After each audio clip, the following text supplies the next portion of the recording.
Hey, welcome back to the shop. In this episode of Mexican Top Turning Gear, some Argentinian claiming to be Mexican tries to make a holoform, but makes a funnel, and his wife laughs. Some say he swam for days just to make this video, and he will never become good.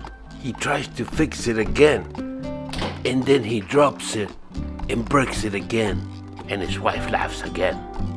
But since Home Depot was closed and he had nothing better to do, he tried it again, and it turned it into art.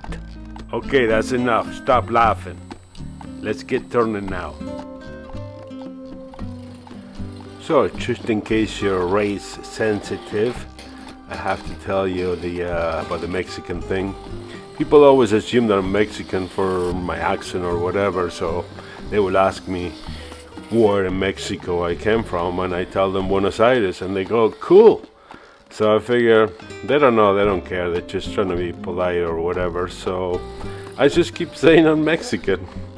And that's been the ongoing joke for years now.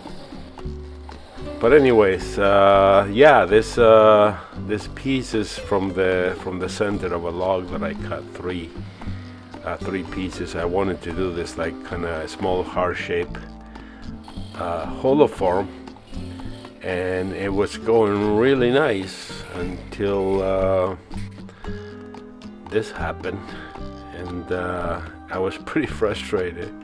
And by the way, Kim is very supportive of me. She did laugh, but not in a mean way. So anyways, I thought, well, I'm gonna try to fix it on a suggestion from Facebook. So I did this. I wasn't happy because the piece was kind of short, and it was only 2 inches thick.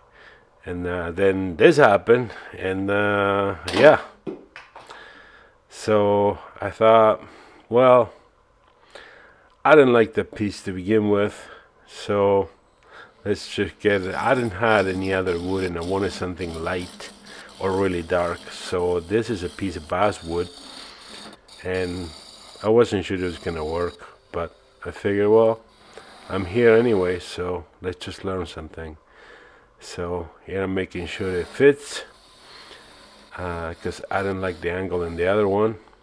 I actually didn't like the angle in this one either, but it did work out better because I was able to put a foot to it.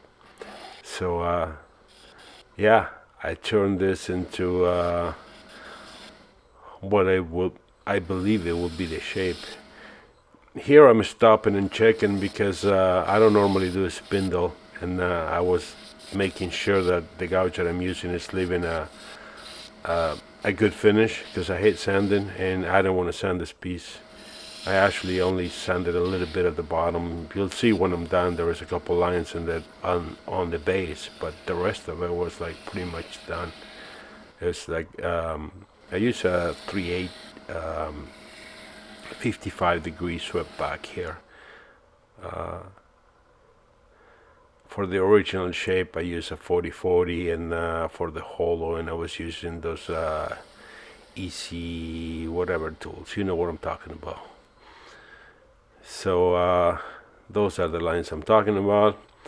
And then I decided, well, I have some more of that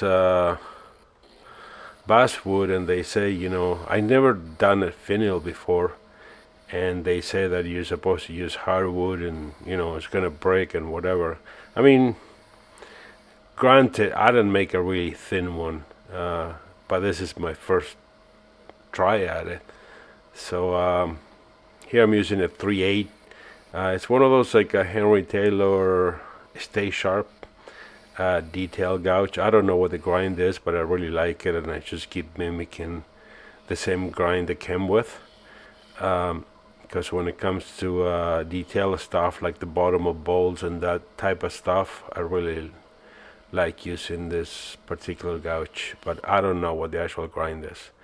So a little bit of sanding, and I actually cut 2 pieces of this, fully expecting to break it, and I didn't think it was gonna work to begin with. But yeah, just keep going, and yeah, kind of like when I made a hat, I figured I'll give it a shot, and I nailed the first time out. That's weird how that works for me. I seem to work better under pressure, and yeah, so here I'm going to my size of the hole for my hollow form, checking that I'm there, and give it some extra detail and clean that up. And yeah, I was blown away by this. So even though a lot of things happen, I'm just trying to keep this video short. I don't want to make like movies out of turning. So yeah, I'm doing a little bit of sanding, and I'm gonna part it off and bring it to the piece and see what she looks like. Come on, man, get it done. There we go. So I figured I'm gonna seal it because there's two pieces, and I didn't round the inside broken part, so it's really sharp. So I just wanna, like, you can't get access to this. It's really light, but it's a close piece. And here it is. And I put tried and true oil. I kind of regret it because I really like the white, and as you can see as I'm putting it on, the white is turning yellow. And you know, live and learn. So from breaking the piece and stuff, it was a total success. I'm a complete freak about getting things perfect. So at the end of the day, that yellow pisses me off. But the piece was a total success. And yeah, that's all I got for you. Thanks for hanging out, and I'll catch up with you on the next one. Ciao, ciao.